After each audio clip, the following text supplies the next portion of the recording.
What's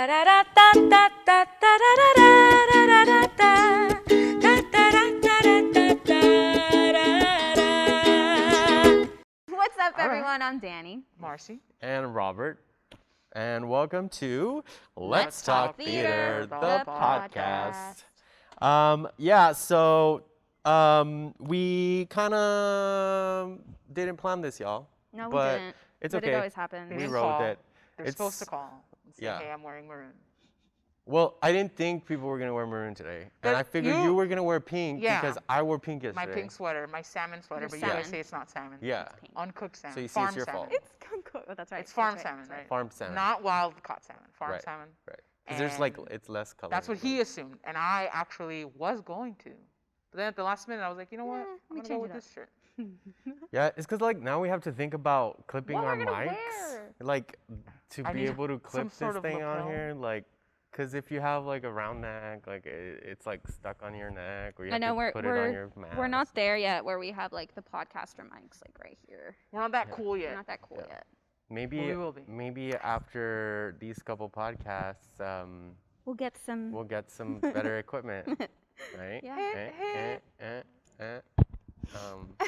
Anyways, yeah. So, with that, I guess since we're talking about us always matching and doing stuff, let's talk about how we make decisions for our shows. Right. You know, like the process. The process. Yes. Choosing a season.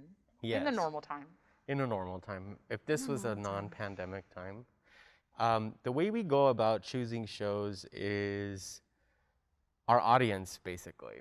We have an audience. What would you guys say? More young, older? It varies. I think there's a good amount of each age group. Yeah. But I mean, I would have to say it's more like people in their late 20s, early 30s, right? Would be. Yeah. And then we have the older folk. The older folk. But you see, our older folk are all about this new stuff that is coming up. You know, like we have like more of the risky older people that don't mind seeing these modern adaptations. It's true. But then there's still a handful that there's still a handful that I've had a couple people that have walked out, you know, with some of the stuff that we've I do still remember back in like 2006 when Pan Am did Rocky Horror Picture Show, and there was a crap load of old white people. Wow. Winter Texans, and they loved that shit. Like, so you can't assume that they're not gonna like or be into that stuff, because a lot of them do enjoy that stuff. So you can't like count them out as like not enjoying. There's just like a handful that are like conservative, very Christian, and sometimes. And some that even say out loud, "What the hell was that?" Yeah. Right. We've had those instances. And what's interesting about our audience is that like they're not the same as other audiences. Like when I was at Sam Houston or any other location, like our audience is very vocal to us. Yeah. Like Here? they will tell, Okay. Like they will tell us, like that was good, that was bad. They will write us letters. They will email us. Oh, remember when we got our first letter? We were like, let's frame it. Really? Yeah. Were you not here for that? I don't think so. It was during. I'm not too sure, but we got a letter. That cowboy show, that western show. Oh yeah, Liberty Valance. Yeah. Oh yeah. Somebody complained about the seating being too close and a lot of. So we got our first complaint letter because of that. Our seating being way too close? Because it was in the black box. We were still doing the 90 seats in the black box. Oh yeah. So they were like, that's it's a too little close. tight. People were too tall in front of me. Like we can't control that. No. Yeah. So we have two spaces. We have a black box theater that seats now about 70 people, or we try to do 70. It could go up to 110 and stuff, but that's like max, and that's pushing you not having a stage and a space to actually be in there for the actors themselves. So we've cut it down to 70. And usually there we like doing what? We would like to say experimental. Yeah. And also the more serious stuff too, because it's just more intimate. Intimate, yeah. Would you say that there's more, the attention span is greater there than here? Yeah, because they're forced to. They're forced to. Because they're in your face. Yeah. Like they're literally like an arm's length from you sometimes, and you can't like get away from it. Here, it's easier to drift off and like or take your phone out. Start thinking about other stuff, and you can easily like hide, like looking at your phone. That's true. You can't do that over there. And like in the black box, if you get up to go to the restroom, you're gonna be that person that gets up and goes to the restroom. We usually warn people like you can't leave to go to the restroom during this show, so please go before, right? Yeah. You, Yeah, like, totally. Come out like every 45 minutes to tell people, go to the restroom, go to the restroom. Yeah, so, and if we have a show like that's a one act, well, you know, they're quick and easy and they go in and out. But when we have like 2-act shows, we do have an intermission. They do have to exit and we come usually in. We don't do intermissions in that space. We try not to. So these are little things that we think about. We're in that space, no intermission. We want to keep shows short. The set has to be smaller because obviously it's almost as if we were in the round. Yeah. So we can't really put walls physical walls unless you're taking away one whole side of the stage. So that's another thing to think about. We try to keep it a small cast, but I mean, I kind of exploded it with Taming of the Shrew. Yeah. And it was like 12, 13 people. 14 we haven't had that in a while, though. Yeah. You know, sometimes we take that into consideration more so now, obviously, with everything going on. We're like, let's try to keep it like 5 less or 3 or 2 or whatever. But for a while, we were just doing shows that were like 4 to 5 people. Yeah. And then when we did Shrew, it was like, whoa, this is a lot of people. But I missed that, you know, because that's like where the memories happen. Because we usually try, for years, we've been trying to keep the numbers under like 10. Yeah. We're always like, cast less than 10, because we've all experienced working in shows where there's 20 people, and it's just like not a nice experience, mostly because it's hard to keep track of all these people. And to be honest with you, the people who come out to audition, we sometimes don't even make it to like 20 people, y'all. So come out, audition. Like we need, you know, new faces, and it's hard to like put on shows sometimes because we're like, well, we don't have said person, or we don't have an older person, you know, you talked about that. We don't really work with kids. I'm not saying we won't ever, but like, it's one of our rules currently. Yeah, that's another rule. You know, we got to make sure that there's no actor under the age of 18 and not get into any We are a college institute. Yeah, we are an institute. So we want to make sure that everybody's safe. It's hard to police those people that are adults, and if they're saying inappropriate things in the back. Yeah, definitely. And this is also, we kind of like wanted it to be a space for adults to be able to express themselves. Not that we condone like inappropriate behavior. No, not at all. But you know, some people like to drop a lot of F-bombs. I know I do, you know, sometimes. You know, some of us like to discuss things that, you know, are not appropriate for children. Yeah. And we want to have that space for, like Johnny was saying, like we need a space for us as adults or as educators to be able to get away from having to be so like restricted in what we can do and say. And everybody needs that in a way, you know. So that's why I do love that. Like when we get professors to come, you know, we had Warren, we had Joel, so. That's another thing too. There's so many talented like professors, and I get it. I like mixing those people with our students. I know they have their schedules and their students and their at-home lives, but you know, we're flexible. We can work. And that's the beauty of us doing what we do, because we're solely community-based. So if anybody wants to audition, they can come audition. You can literally be Joe Schmo down the street, and you say, "Hey, I want to audition," and sure, like go ahead, audition. We want you all to audition. Our community is very talented, and that is something that we've slowly learned, and by the years, that our community is actually really talented. And we want to showcase that. And nobody's giving them the opportunity. You know, like, and us as a community-based theater, we like to push that, because come on, you like getting away from home and staying away from your kids living for a while. You know, like a make-believe world. A make-believe world. You get a costume. Yeah, it's you awesome. Get a dressing room. Yeah. So that's how we go about selecting those shows. So a lot of people usually are always like, why don't you guys do more musicals? They're always asking us to do more musicals. Right. But we don't. We've only done, what, 3 musicals? We've done, well, y'all did Working, right? That was the first one. Frog and Toad. Then Frog and Toad. Then B. Then the spelling So bee. we've only done 3 musicals in our 10-year run. In our 10-year run. So usually what most... Sorry, really quick. Was Working, was that something that you guys worked together with the music department? Or you guys pulled from... Okay, so then Frog and Toad was the first time that, because I remember Dan. We had like an official like, hey, music, we did pull from the music department, because Dan Cather was the music director. Yeah, I'm not sure if it was him and Sharon. Yeah.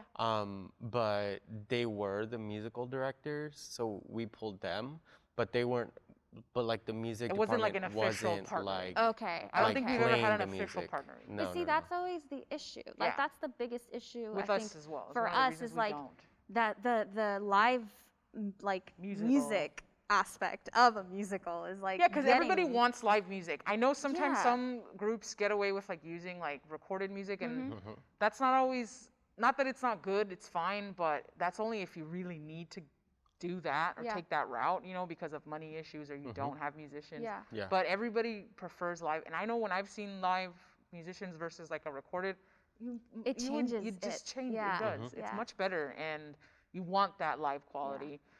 So we don't do them often because first of all, our spaces are limited. We have to do tiny musicals. For instance, like the set can't change. The set can't change. It has to be. You can't fly things in and out. Fly things in and out. A lot of things that are required in musicals are the things that people expect. Yes. So if we do musicals, it's like, which one can we do for this space? You know, because even spelling bee. And then also with a small amount of characters, because most musicals also carry a huge number of characters. It's like 8+. So like more than finding 8. And 8 is a small musical. Yeah, 8 is a small musical. So that's what we had for B was like what? B was 12? like 8 to 10. 6, 7, 8. So 9, 10. It was like 10 people. I look in that direction because. And then Frog and Toad was like 8 also, because it was the 2 main ones, and then the 3, and then the 1 extra 3. There was like 6 people. There was 6 of us, because there was an understudy for. There are 2 understudies for each, or 1 understudy, like 1 girl for the girls, and then okay. But anyway, so we don't do them often, guys, but only, not because we don't want to, they're just a lot more work and a lot more of a process, and you need more people and more money. Budget, and more everything. Yeah, budget is a big they're not easy. thing. They're really difficult to do well. To do well. Yeah, exactly. And we don't want to put on, like, we always make sure that, can we do this show well? No, then we can't do it. We're not going to put out, you know. And the other, like you said, we take into account like our we can do, our capacities. Like, what is our capacity here? What can we do? Can y'all do West Side Story? I'm like, no. Like, are you kidding? You know how hard that music is? Like, because in that case, it's like, do you want a set or do you want to cast? Oh yeah, or do you want to cast? And then there's that. There's like in any Sondheim. Yes. Any Sondheim. You know how hard it is? People don't understand how hard it is to sing for Sondheim. He does not write for singers. Yeah. Like, he writes for I don't know who. Because the way that he like. His lyrics are just like, no, you know. He writes for experienced singers. Experienced singers. Like, that can range from, I don't know, all of them. Yeah. They we just don't know have much about a wide range. But I think this is a perfect segue into someone that does know a lot about music. You want to, okay. Go for it. Our guest today is someone we love working with who always wants to work with us music-wise and has helped us out so many times. And talent-wise. Her voice.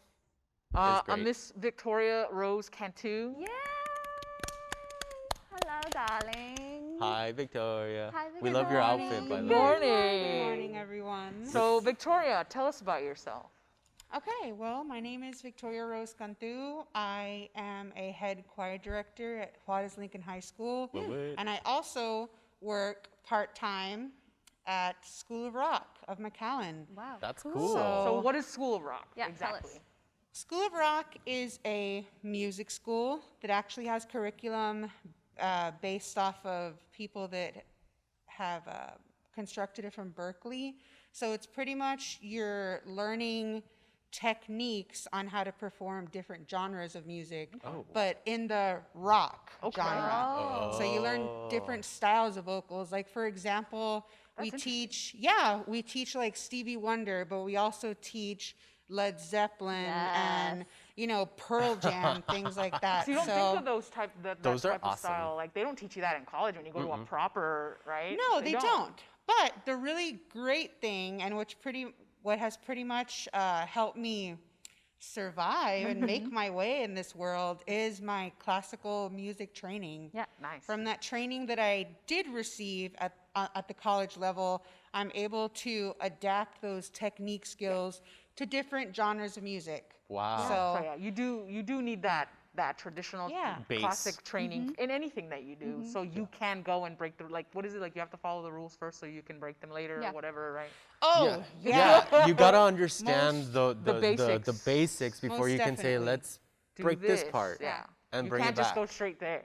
Yeah, totally. And I also like to implement that type of thinking with my high school students as well, because even though we are in the educational setting and I am teaching them these classic techniques, you know, they need to be still vocal students, but music students, I still let them know these are skills that you can take in the classroom and outside of the classroom, whether you're deciding to do something as a hobby as a musician or go into it as a career. Yeah, totally. Like whatever you want to do. Now, does School of Rock have an age cap?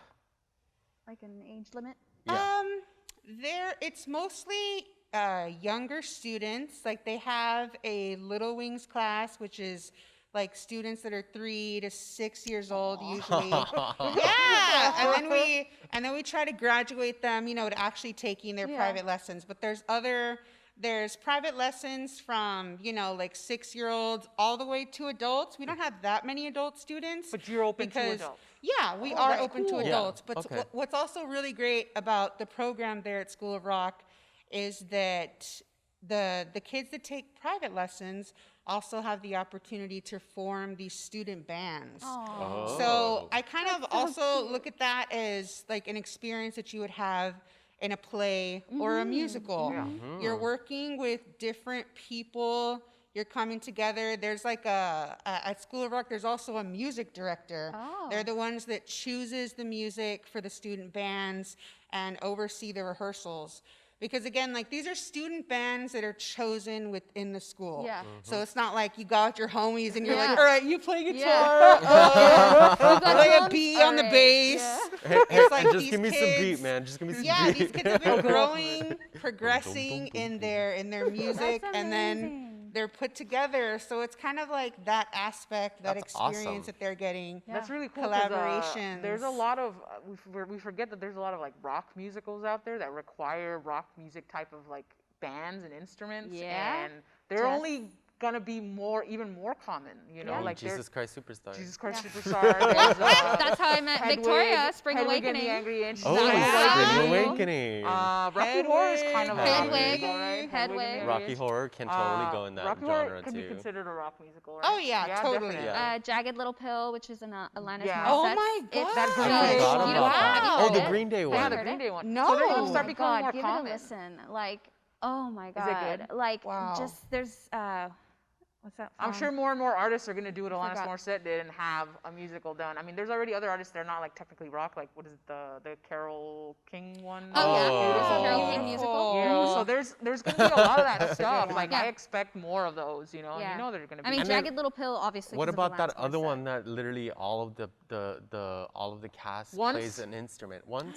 Oh, That's- yeah. That, Oh, like- that's a great That's one. when I well. first saw that I was like, did they get musicians and teach them how to dance and sing, or did they get dancers and musicians or like dancers who They had to They learn had how to to be play. musicians They and had Yeah. to learn how to play. because it takes Like, longer, I think, right, to learn. Yeah. True, yeah. Right. One thing, kind of like going on Once, I love Once. I remember seeing the movie, I think like on HBO.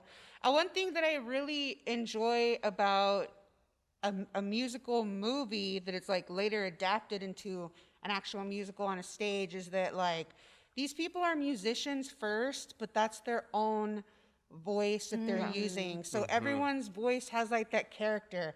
And I can't remember the name of the song, but it's some sort of like musical montage where they're recording a song that has this little like play piano and it's like ding ding ding ding ding ding ding.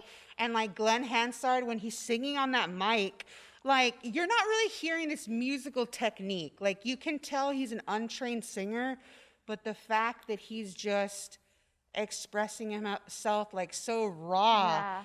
and you can feel like the passion in his voice. Like I'm not that type of musician or audience member that's like listening to like, oh God, I can hear technique. his Yeah. voice like scraping, because I can still recognize the fact that like, damn, this guy is literally just like pouring his soul out through the mic, like Yeah. through his music. Yeah. Yeah. But also like his performance. Yeah. Yeah. Yeah. because so that was a movie first, and then I didn't know that was a movie. The movie first. The movie is like super. Yeah, some of them forget that it was a movie first and then a musical, but some were musicals. Like Hedwig was a musical first, and then they did the movie, and I think the movie was the one that propelled it into more popularity, and then it came back like years later. Was Rocky también? I do. It's my favorite one. Rocky too, no? Rocky was a stage musical first. Oh. And then they did it into the movie. Yeah. Oh, wow. And it was the same cast as the original, except I think like Barbara, what's her face? I don't know.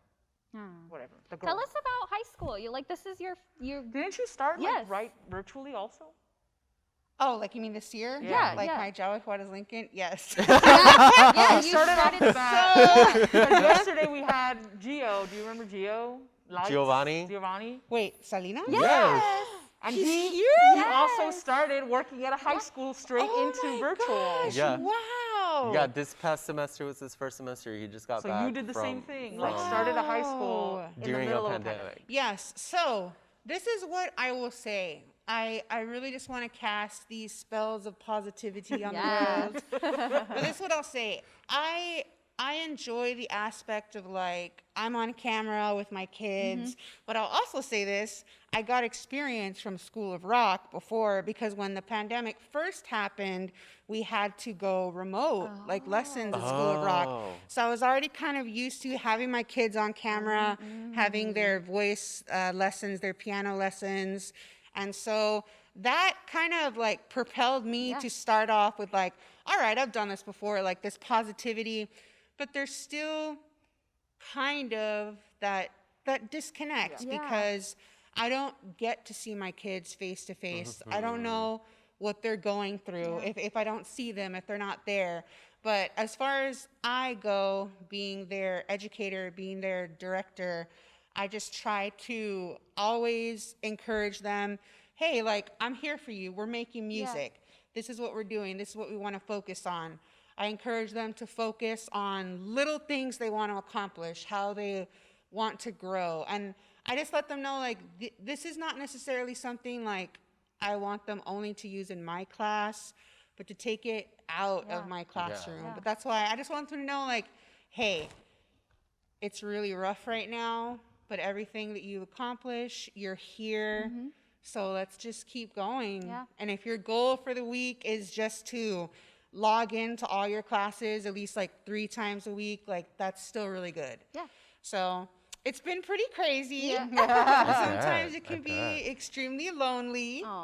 But yeah, I'm just there for my kids, trying to encourage them, trying to inspire them. I used to do this thing where I would call like Friday morning jams. I would record a song for them. Like I did one from the Beatles, I did one from Billie Eilish, but I also sang a song from Into the Woods. Oh, nice. Yeah. Oh my gosh, and now I can't even remember the name of it. The one, Mother isn't here. I knew it. It's going to be the one that makes you cry. Yes, and I found this awesome video where this guy was singing the karaoke, like he was singing the male part, so I sung the female part. I recorded a video. I was just like, come on. Yeah, you picked the one song. I mean, the one song that really like pushes. That's why, like, I'm recording these videos. I'm like, I'm here. But that's awesome, dude. You know what I'm saying? So tell us your first experience as a musical director. Like, what was your first? Director. Yeah, what was your first? Why don't we just go back to your first musical theater experience ever? Okay, that will segue into that because it was literally like, okay, so this is how it happened, and actually in this very theater, the Cooper Center, almost 10 years ago, because it was summer of 2011. And I remember I was just, I wasn't, I was scrolling through Facebook. I got a message from Charlie Mann. I went to elementary school with him, and I was just like, what? Why is he okay? Like, I have him on Facebook. Like, he's free to message me. Hell yeah. And it was just like, hey, I'm directing this musical. I really need people that can sing to come and audition. He had just come back down.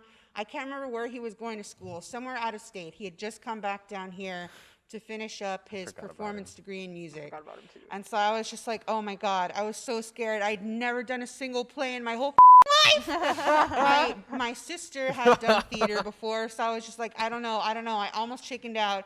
I came here to the audition, this theater, and it was just an experience like I had never had before. I remember they had us sing the beginning. It was for Urinetown. Yeah. They had us sing like that beginning number, and I remember Alex Tay and Brisa, they were the directors, Brisa Munoz, they were telling us to get like right here on the rim, and they were like, you need to sing. And they were like, all right, we need to change like the heights. Like some of y'all need to crouch down. And I was just like, oh my God, like I was so scared. But it was also like a really like freeing. It was, yeah. Because before then, like in college, I was a performance major. Like I wanted to be a performance major, but in that aspect of my performance as a classical vocal student, I felt like there was still something that wasn't there. Yeah. Something was kind of missing. So this experience just like, whoa, changed that. Yeah. Like I met people that were also like me. I remember one of my friends, Miguel Garza. Oh, wow. I remember. He had never done a musical either, and that's where he and I met. Yeah, and it was just like, okay, and like right away we kind of had that connection, and it was just like, yeah, like kind of talking, and then eventually everyone, literally like cast, crew, everyone just kind of came together in this family. You didn't really talk much back then. No, because that's when Marcy and I first met you too. Because I was the stage manager and she was the costume designer. That's why I say, I've worn your clothes, Marcy. Because I remember Ronnie, she'd be like, you look so much like Marcy. She would tell me because I was wearing some of her clothes. She did that. Oh, for costumes? Yeah, because they needed like business that clothes, costume run. and I had like clothes that back when you do those stupid like retail jobs where you needed to wear slacks and like a button-up and stuff. So like she was one of the like business people. Yes, at certain for points, Mrs. Millennium. Yeah. Mrs. Millennium. And I think I wore your clothes for Dirt McGirt. That was you were Dirt McGirt. My poor person. Yeah. I really want to do this musical. It sounds fun. It was crazy awesome. But anyways, yes. So Mrs. segueing into oh my God, that was amazing. My first job as a musical director was actually working that next summer with All-Star Theater. And I remember being here during rehearsals for Urinetown, and I would... Chicago? Did I what? I'm sorry? No, was it Chicago? No, it was Spring Awakening. Yeah, it was Spring Awakening. 2012, because that was summer of 2011, and then the Urinetown the following because you also did summer. Chicago, right? Yes. Okay. But I just remember, sometimes during rehearsals, there's like a few people that are sitting here in the audience, and I was like, okay.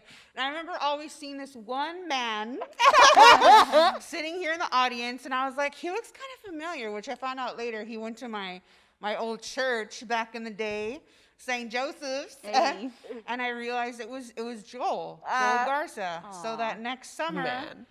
my friend Miguel had actually introduced me to Joel, and we talked about it, and he invited me to be the vocal director of Spring Awakening. There we go, vocal director. So that's right. That was forget that sometimes there's two positions. Yes. Vocal and musical. Director. So that was my first experience as a musical director.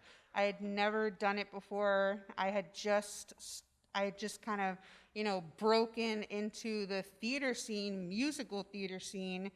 So it was definitely a learning experience, growing experience, woke as experience, stressful experience. Yeah. Just like there are things I could have done differently, but in the end, like that was my first like shot of what I could do. Kind of people saw what I could do, but it was also me and myself like, okay, this is the first thing that I have directed. This is where I'm at right now. Okay. Yeah. So let's keep going. Let's kind of see what else is going on. And it was also something very not in my what would you call it? I guess comfort zone of music abilities, because even Urinetown, that's definitely like a jazzier jazzy, bluesy. There's some vocals in there definitely where you can throw in character singing, but there are also some vocals in there where you need to have that classical training, that power. Pennywise, so just with, Pennywise. With Spring Awakening, that's when, how I mentioned before, taking those technique skills and figuring out a way to apply them to this different style of singing. Yeah, because a lot of people don't know that singing for musical theater is a lot different than singing for just, performance in a, for music, Definitely. And there's also different genres of musical theater. Yeah. Like as Robert mentioned earlier, and y'all were talking about, a Sondheim musical is very different it's like from singing. a Stephen Schwartz musical times two. And definitely something like Spring Awakening, something like Hedwig and the Angry Inch. So. And then you have like Frog and Toad, you know what I mean? Like where little jingly, like where it's little just very kitty like jingly. you know, like. And sometimes you don't even have to sing that well, like like you don't need to go to those lengths of like I sing really well with my vibrato. Because of the character. You get into character singing. Yeah, which was what Frog and Toad was for me, because I was like. Did you use that really high voice? Spring Awakening. Yes, I was one of the birds that had to like sing really high, and I could sing it, but I didn't like it. And he's like, well, just have fun with it. And then it was like, well, I'm a bird, so let me I'm gonna channel a bird. And getting musicians to step away from like the rigidity of like, no, this is the way you're supposed to do it. And it's like, well, we're in theater, we don't do those things. We're like, you know. Yes. Well, and then like going back to Spring Awakening, adding the band to me, and like that was very much my like how you just explained what it was like for you with Urinetown.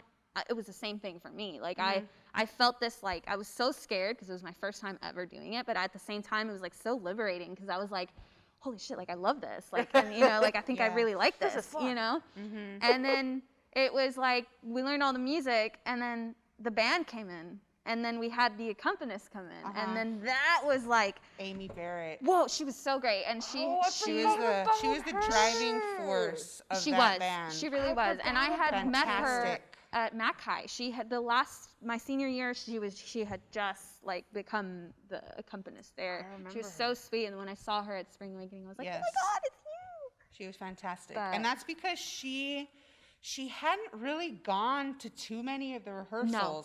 But that's the thing about a fantastic musician, pianist, and person in general. Yes. She was rolling with it. She was taking those cues. She was feeling the vibes from the band. And so it was like, wow. Because the band was just like people that we put together, right? Yes. It was like, do you play the cello? Do you play like the guitar? Okay, cool. Like let's come play for us. So awesome. That was a lot. So now everybody calls you to do musical direction, right? From time to time, yes. You did Sweeney, right? Yes, UTRGV. I did. That was actually the second thing I did. Yes, I have done Sondheim. How I've was done that? two Sondheim. I was working with people who were probably not super like classically trained singers to do Sondheim. Oh boy. So.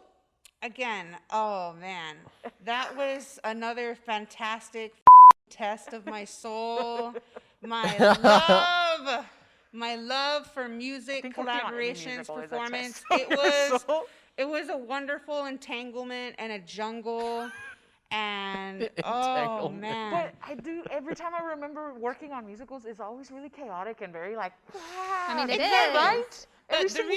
The reasoning behind that, and you could also attest to this with Chicago. All of you can. That was. Oh yeah. How it was like we had our dancers, we had our models, we had our actors, we had our singers, but now it's like, hey, y'all signed up for this. We're doing it all. Like, if you're just a model, like that's awesome. You look fantastic. Yeah. But now you're gonna have to take cues and walk across the stage, and you're going to have to give us a little bit more than just you know what I'm saying? But that's coming back to Sweeney. Sorry, we digress. Into another year, the summer after that. Yeah, it was. 2013. But, that was just again, you had I had recruited some of my friends from the music department. So I had some classical singers in there. But then I also had my actors. They were in school at UTRGV. And then I had a few of my adult actors that, were not in school, but they were still experienced. So It was definitely, again, I always take these things, this is a positive thing, because you're not always going to get the chiseled mold of what you need. Sometimes it's just not going to happen, especially in the musical theater setting. You're gonna have to and polish at our them level yourself. too. Yes, at our level too. Like and then like having to work with people at such different ranges of like experience. Definitely. And like, some people don't know anything, and you got to work with them. And then you have the people that know everything, and you're like, thank you. Can you just go do your thing, please? You know? Have you ever had to tell someone that's really good to not be that good, just to even like out the even out the performance?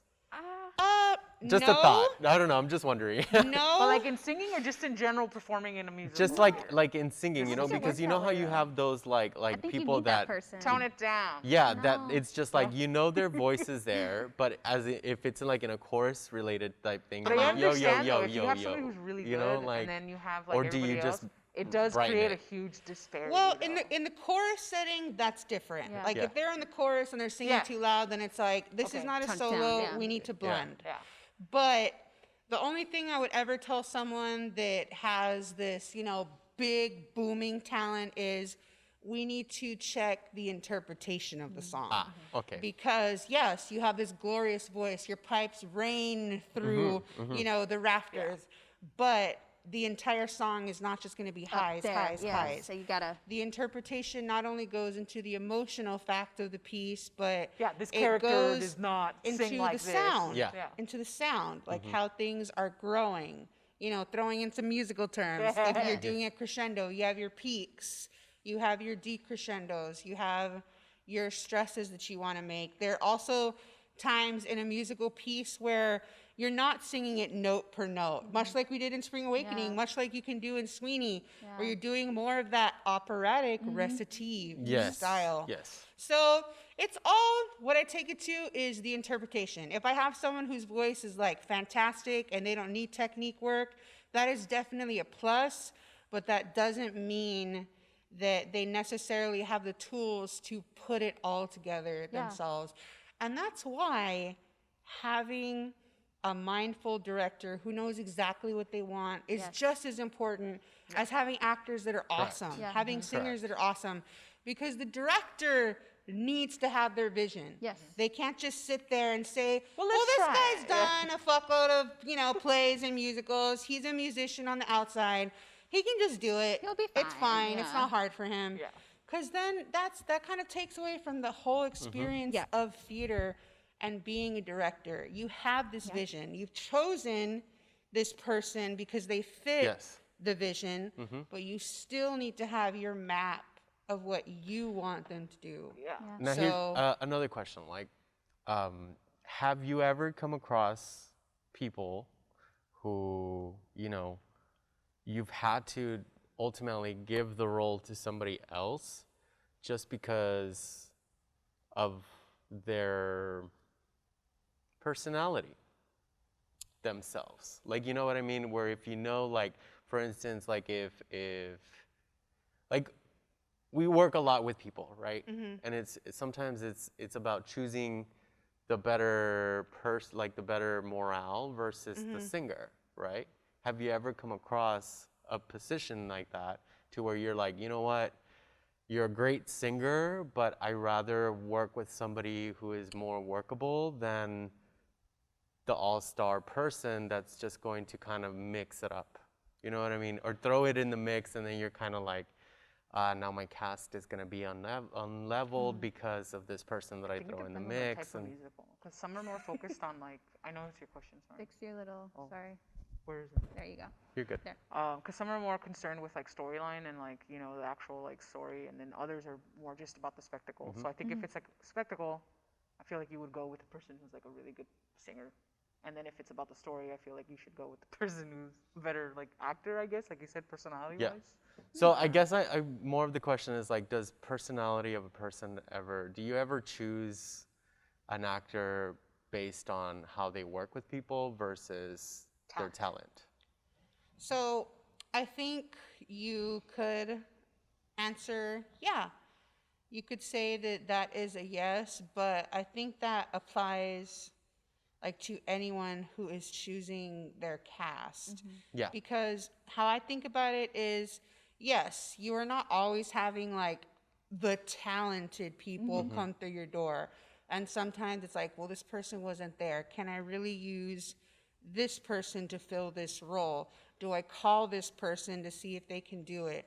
But yeah, there are times when someone does come in, but you know from prior experience of working with them, maybe they didn't work very well with people. Yeah. Maybe they were not always receptive to their directors. And these are things that you want to take into consideration because the bottom line of life is there are a lot of talented people out there. Oh, yeah. Sometimes we don't always find them.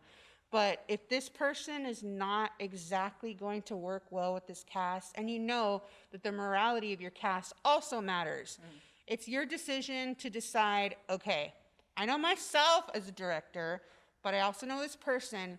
Am I going to bring them in for the rest of my cast and kind of leave it on myself? So yeah, those are decisions that I've had to make before that I do not like to make, but I definitely think that those are decisions that you will make when you are a director, because it's not only about one person. And sure, we've gone to shows where you're like, that person carried the show, like blah, blah, blah, blah. And it's obvious, truth. There's truth to that.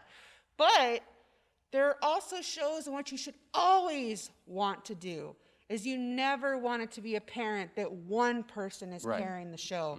You want your focus to be on every single piece, everyone that's putting that together. Because as y'all were talking about before, there's productions that are huge. Like the choruses are huge. That's what people are expecting.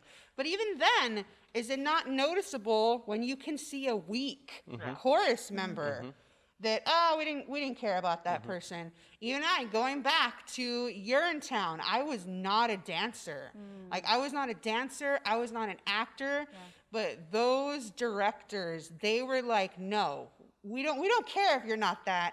You are going to be that. So we're gonna work. We're gonna work. We're gonna work. Right. Because we're not just gonna let you fall to the wind because you're not this person, the lead person.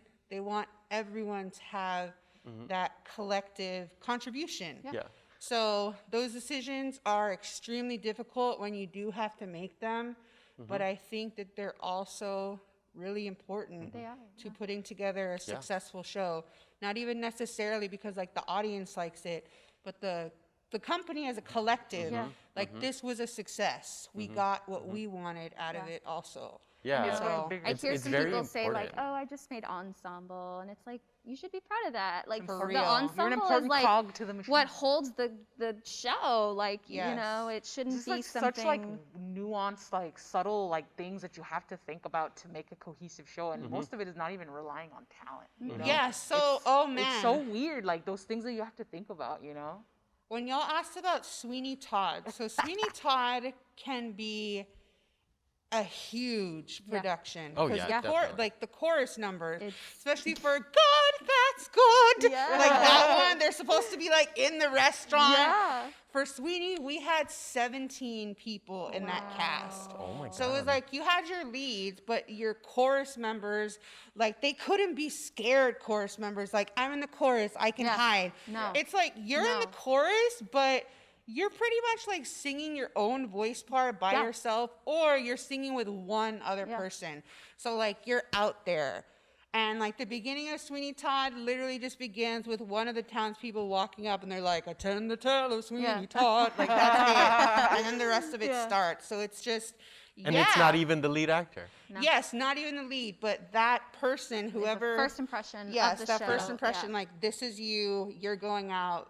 But It has that's- just begun. That's common in like Sondheim musicals, right? Like everybody has, even though they're chorus, like they're still pretty Little like solos. in there. Yeah, Yeah. like they're everywhere. Yeah, it's just like I feel like it's very important when people like. And the only reason I ask that is because I feel sometimes that, you know, I make those decisions too when we direct and when we make choices and stuff like that, because we got to make choices that are going to be better for the show. Yeah. You know what I mean? Because at the end of the day, like you said, you still have a company that you have to hold got to make sure everybody's like getting along, along with each other, comfortable with each other. Because sometimes you're asking them to do weird things, and you got to make sure that they're okay with it.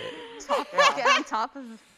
Yeah, like, you know, and you got to make sure you're okay with that type of stuff. Yeah, because one person can mess up an entire like cast relationship, and that translates into the show. Yeah. You know, I remember when we did Romeo and Juliet. That was a very big cast, and it was a very difficult process. Yeah. I'm not gonna say anything about what happened, but like it was just a very difficult process. It's obvious what happens in Romeo and Juliet, and if you don't have that like that chemistry, I mean, it's just it's not gonna work. And you know, we didn't actually know about a lot of the bad things that were happening backstage, like the conflicts and stuff, because thankfully we had a really great stage manager that kept all that stuff from us. Right. Yeah. And then it wasn't until it was over where they told us like. And I was like, what? Yeah, then all there's this stuff that was too. going on, you know? Yeah. So it depends also, like, do you have a stage manager who keeps you, because I think you said filtered for like, you've done that for certain shows. shows. For Urinetown, there were so many issues having with Urinetown, but you guys never heard of anything that was happening. I think every production has that though, you know what I mean? Like you're always gonna have some sort of little drama. And it was a great show, by the way. That was fantastic. That's why that was my first experience ever. And it set the bar for like, okay. Everything else, It wasn't just, I'm like, should I say this? I'm going to say it. Just say it. This is how I feel sometimes about, you know, some of the shows that get put on here. Like our families come to see them, like our friends come to see them. And sometimes they're going to tell us the really great things because they really enjoyed it, like seeing us on stage, like hearing the music, seeing the acting, seeing the other actors that they're not familiar with, like they have that experience. But sometimes it's a little lacking in like the reality and the truth a little bit. At times, I feel like, because I even feel that way when I see like my friends up there and I'm just like, oh my God. And then after the show, I'm just like, dude, like I'm so excited. And then sometimes later I'm like thinking about things and I'm like, okay. Oh, never mind. No, I'm not thinking like, oh, never mind. But it's one of those things, like how I worked in elementary school and how, you know, like the tias and the moms and the uncles, they all come to see the little performance. It's like, oh my God. And you, like, as the elementary music teacher, you're just like, oh, these things went wrong. Like, my life, my work. But the parents are like, Nico. But I really like that feeling that you do get when, at the end of the day, it's not what like my mom told me or my friends told me. It's because we know that was a successful show. Like we put ourselves out there. The music was gelling. Like the directors did their work with us. And how we were talking about, you know, sometimes we have to make those extremely difficult decisions on whether or not we want to bring someone in. I think about myself in that time. You know, I was the voice. I was not the actor. They asked me to come audition because I was a singer. Yeah. But some of the things I had to do in Urinetown, I remember Ronnie and y'all were right there changing so fast. And then the platforms that were there climbing up, it was first like I had to climb up these stairs and then I had to walk across like a ladder. And at some point when I was up there singing, wearing my stage shoes, which, you know, it's like a 1.5-inch heel, but like wearing my stage shoes, like the ladder is here, one of my feet was here, there was another part of the ladder, one of my feet is there, and I'm still like singing. And I never told my director, like, I'm not gonna do that, like it's not safe, because I trusted them. Like I had because you were at the tower. You were up at the tower. I'm trying to figure it out. Yeah, because you guys were up at the tower. There was stairs that would go this way, and then you were at the tower. And it was Cladwell, Pennywise. I don't know who else it was. And then it was all of the Miss Millennial, Mr. Mrs. Millennial. What was his name? David Garza. Bideau. The other one. And then Jamie. Jamie was one of them too. So and then you guys were like tiny henchman dude. Yeah, and it was like corporate versus totally. The shiny man. I remember now. Yeah. So, but it's I don't know, like it's that was so high up there. It's that trust. Like you have you have to trust your director, but you also just have to want it. And that's why sometimes when you do work with people and they tell you like, I can't do this, like I can't do that, like I can't dance this, like I'm not gonna do it. It just always kind of like sets you up with like, they have this mindset, how am I going to get them out of it and then grow from it? So my only experience is that, of course, everyone has that self-doubt. Some of us are vocal about it, some of us are not vocal about it. But it's just, you have to just trust yourself. I'm here, they chose me, I trust you. I trust what you're telling me to do. You're a choreographer, you're a musical director, you're a director.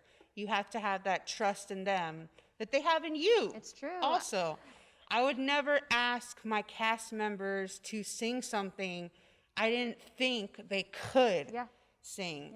So it's just like, you're here, like you were chosen, you can do this.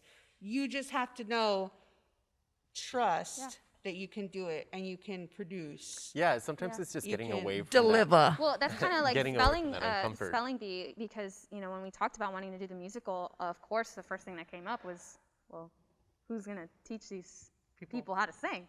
And you came up because it's like you're saying, like, we trust you, we've all worked with you, and we've all like experienced the delivery you is there, as like I personally have experienced you as like a vocal director, and I've worked with you before, and so that trust was already there, and it's like, well, let's call her up, let's have her do it. Yeah. But luckily we got most people who already could kind of carry a tune, like the people who were in it. Oh, the people. Most of them already kind of like. Oh yeah, but I mean a musical like we you know how difficult it was for us to even get what we did, but like it was that trust in Vic that it was like, no, like she has to. And then even after that, for the cabaret, you know, that we didn't get to put up. Well, in the traditional way that we wanted to. In the traditional way that we wanted to.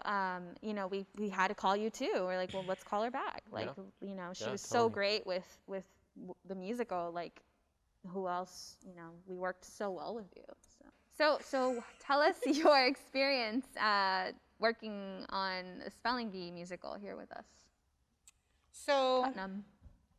Coming into Putnam, Spelling Bee, I had heard a couple of songs from it, and I was like, okay, that was definitely another musical where you could mix genre, character singing with like those classical styles again, because there were some parts where, you know, my friend the dictionary, and you're really like using that little character voice, but then there were also some parts. The song with the mom. And the dad. Yes. Oh my God. So that trio, but some of the stuff that the chorus had to sing, I think it was those harmonies at the end of My Friend the Dictionary, where they're like, like all that stuff. They had to step it up. So it was again that like mixing genres, throwing different types of techniques in there, trying to do these interpretations of, we're not just singing the notes. We're thinking of how your character is singing this piece, but we're also throwing in different musical elements of how we're interpreting the piece as far as sound goes. So again, fulfilling, a growing experience, positive experience for me. I got another really great, you know, life lesson under my belt. Another thing that I really enjoy working in musical theater specifically is the collaborations that I get, not only with the directors, but the crew, but also the cast. Some of them are singers, some of them are actors. So it's you know, you're interacting with different types of people and what they bring to the table. And again, they were chosen for this role. That was choosing a couple of those cast members, it was definitely, it was difficult because of the characters. You can't just get someone that sings, because it's not just about singing the song. Like if I were to just sing it the way that I had been trained in college to perform a piece, it would not have been correct to the content of the musical. So it's not only implementing the techniques, but also like tweaking them to work with the character. So Yeah. I can already hear like that was a great one. And then classical form of my friend in the dictionary. Yeah, and that experience, how we had Ernesto and Rene, right, on the drums, that was similar to my experience with Urinetown, because that's also all we had. We had the pianist, which was Dr. Brendan Kinsella from UTRGV, and then we had a percussionist, but I cannot remember his name. He was so fantastic, much like our other two gentlemen were for Putnam. But they were great. Yeah, so definitely those elements. But another thing with that, like that raw sound of like piano and percussion. That's what I noticed a lot of them get reduced to if they don't have enough people. It's just like piano and drums. Yes, it's like the two that you need at the very least. Because I noticed when we did Rocky Horror at Pan Am, they also only had a pianist and drums. They didn't even have like a guitar or like anything like that. Oh wow, interesting. And I didn't even notice. Like it still was amazing. It was a great. Oh yeah, it can definitely work. But that's where you have to have like that collaboration where the actors, the performers are also like they're making the music flow and just they're also bringing life to it along with the small ensemble. So I would definitely say that was an awesome experience I had. So privileged, grateful, all of the above to have had that experience here. That sounds fake, Victoria. Huh? That sounds fake. No, because I'm here and I'm on camera. We paid her to say really that. I love you guys. You're so great. We totally paid her to say that. Yeah, stressful. She got paid. She got paid. She's getting paid. It was stressful. It was stressful. I mean, that's the territory. Yeah, she's getting paid to say all this. That's the territory. You know what I mean? Hey, I did almost Maine here. Oh yeah. That was that was kind of like a chill show for me.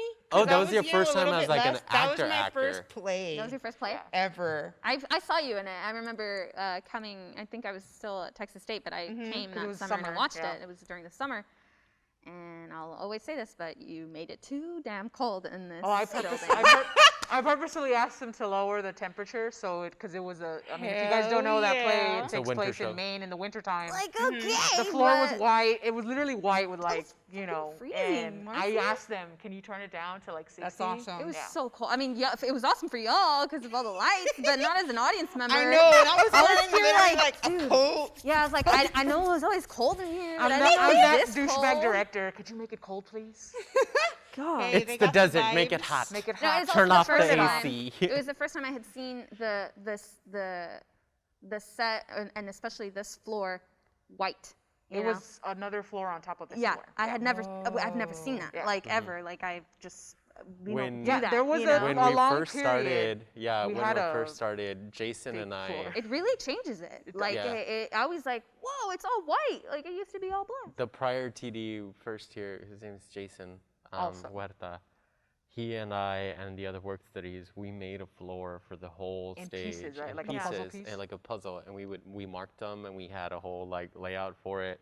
So we would pull it off whenever we were done with the show, and then we would lay it back on the next time. But the thing was that like any other thing, the more you paint stuff, it starts to warp and it starts looking like a potato chip. That was the last show that we ever used. That was the last show, I've never and seen then it. it We were got about to throw it out, but I was like, no, we can't do this show. I've never seen it without a white personally, floor. Like, how can you do Almost Maine in the middle of winter with a black floor? No, and it's something so simple, which is not simple to do, but it literally, like, it made the show. Like, it really, like, you felt like you were in the snow. So much gaff tape. Yeah, and then we threw it out after that. And then you had to glue it to the like we had to tape it to the floor and then tape the tops, all the seams. I had no idea. Yeah, and it was we're not allowed to paint this. You're so far away. You can only do black. You were in it. And coming from a place where you could paint the floor all the time, and coming here, we're like, oh, you can't paint the floor. What? Yeah. What do you mean?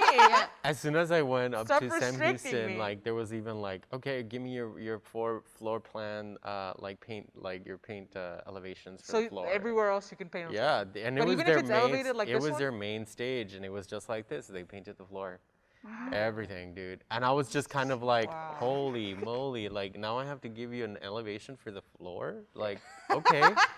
Because like coming here, we didn't really do it. We only did the black box and like stuff like that. I didn't know there Luckily, was, like, we are at least allowed to paint the black box. In pictures, I saw that you guys did it for that one play with Ronnie, Dennis, like everyone. Because we still had, that was the beginning. Yes. That was the beginning of it. That looks so cool, and it changes everything. Like it's so simple, but it really does make such a huge difference. Like I don't Totally. Know. Anyway. I wanted to name drop real quick. I know he's gone. I don't remember if he went to Chicago or New York, but Dr. Grabowski from UT, UTPA, UTRGV. He was known as the guy with the floors, right? Yes. And around when we did Sweeney, literally saw him on his knees with the stamp.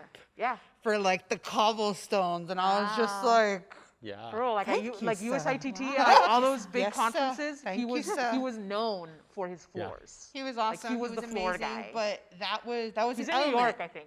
But like not in New York City, in the state. The thing though with the stage at UTPA is that it's a thrust, but like it's in like a arena thrust, so you see the floor. Half of the majority of the set is the floor. It's literally modeled like from a Greek, like an ancient Greek theater, like the classic, like it goes round up and you see down. And half, ours is like half proscenium, all the thrust all the way around, and then you have your actual stage behind that. Like, totally. So the floor, what do you see the floor? The floor, yeah. It's difficult. Painting floors is fun, but it's also very difficult. Yeah. Anyways. But it makes a difference. Off topic. Super off topic. Well, let's get to those last couple questions then. So, what do you think, Victoria, the future of musical theater is? So as of right now, still, in a pandemic where it's kind of like unsafe for our musicians and our actors to come together, I still think that people are finding ways of creating music and still that experience, whether it's they're recording these choirs that are, singing together and someone's mixing the voices. I feel like even during these times, actors are always going to find a way to act. Musicians are always going to find a way to keep themselves out there. It's just the means of collaboration is a little bit different. So honestly, I believe that musical theater and performance is always going to be around, whether it's on a stage, whether you're seeing it through your screen, or whether it's somebody that's on the street corner, literally, saying a monologue from... whatever. Oedipus. Oedipus. That's a fantastic street corner monologue. But you love that show. The future of that is just evolution, because if you're a creative and if you are a performer also, you're always going to find some way to create and put yourself out there and make that collaboration work, which is also what I'm trying to instill in my students. A little difficult. Some of them are more game. But putting things together virtually right now is not as comfortable for some, but definitely doable, and is still a really great way of sharing yourself and collaborating. I think that's the beauty of theater too, is that it can evolve. You know what I mean? That it's a form of entertainment that can be easily reworked to be placed in a different form, so like it's been here since the Greeks. Like, come on, some people complain like, well, is that theater? Like, when we do so, that's like, does it matter? Like, if you really go back to break down the word theater, it comes from a Greek word called theatron, and it's just a space, a physical space. And like the word drama too is like, drama just means to do. It doesn't mean anything else besides to do. And that's what we're doing. So we are doing. If you want to say, is it theatrical? Is it theater? Yeah, because we're doing. And we're doing it in a space. We're doing We're doing things in a space. Yeah. Exactly. That's true. And if you want to do, I mean, actually, this here right now is theater. It's art. It's art. Well, this is what we're doing right now. Is we're talking about it. People are hearing us. There's lights. There's audio. There's a set. There's people in costume. Why can't you sing it like that? My costume? Yeah.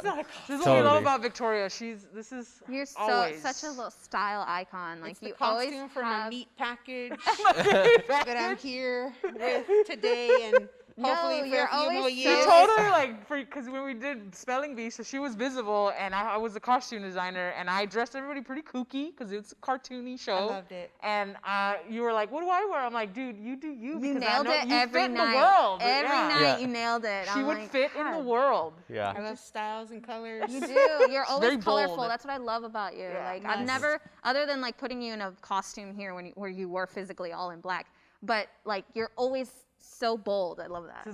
This is actually toned down. This is her being modest. Oh yes. This is her work attire. Work attire.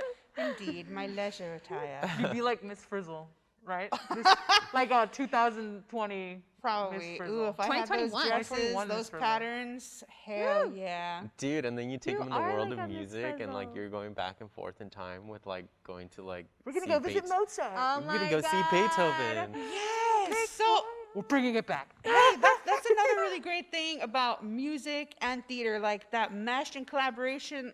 We, as performers in this particular art form, I mean, even like instrumentalists and orchestras and stuff, we are not only able to experience the performance of this modern art, but we're experiencing things that people have been performing for hundreds of years, like Mozart, Beethoven, Haydn, all these things that you do like as a classically trained musician, but also what you experience as someone who's in theater. You get to do plays from Shakespeare. You get to do something from Oedipus. These things that are centuries upon centuries years old. And although, yes, there are different adaptations, even in a music, people adapt different pieces to fit. Well, this isn't going to be for a huge orchestra. It's going to be for a choir. It's going to be another different type of ensemble. There's different adaptations, but the text is still available to have that raw interpretation of what they were doing centuries ago. So it's kind of like, wow, you're in those shoes of someone from hundreds of years ago, and it's like you are interpreting their experience as your own. So it's kind of like, wow. Imagine if like the scripts and like every musical was like an actual person, and then they could say afterwards like their experience with that like theater, like, oh my god, I was in Oedipus over at the thing, and like, you know, like, or like I did spelling bee when I was in Broadway, and then, you know what I mean, like, and then it's just like shows experiences like y'all suck, you know, like I don't know, just kind of going off that. But anyways, what about any advice that you would like to give to any future thespian, An artist or musician, or so this is what I have to say about that. If it scares you in a way that you know you are going to shatter your comfort zone to pieces, then do it. Yeah. If it does not, and you feel comfortable and complacent, then you need to step up your outlet game. But as far as someone who is just coming into it, or someone who is scared and they've never done something like that before, and maybe they're on one side of the spectrum, maybe we have an actor that's never sung but they enjoy singing, or we have, you know, a musician who's never done a play or a musical, but it's something that they've been curious about. The impact that experience had on my life, not only as a person, but as a musician. I realized, like, I don't have to stand here and perform this piece and only show off my musical prowess through my technique. I can truly express myself along with my technique and my prowess, as they say. But that's the advice that I can give to someone. If it's making you nervous, if it's making you scared, if you feel like you shouldn't do it because you've never done it before, I say do it. Because totally. It's going to change your life. It's going to change your life forever. I can definitely say that the experience of performing in the theater setting changed my life forever. Yeah, totally. In a really awesome way. It's that, like, when you think about it and you have to do it and you're like, oh, how are we going to do this? That's when you know, like, all right. And I feel like it's also the freedom. I felt like before that experience, like as an actor and a performer, I had myself in this musical box of what I thought I needed to be. Like, this is only what I need to be. I'm strictly just this. Like, my singing techniques, my years of practice. But it was kind of like I got thrown into another box, a glass one, and they shook it up, and then they threw it on the ground, and everything just like splashed and splattered. But I realized that it was like fucking awesome. Yes. And it just woke me up. Yeah.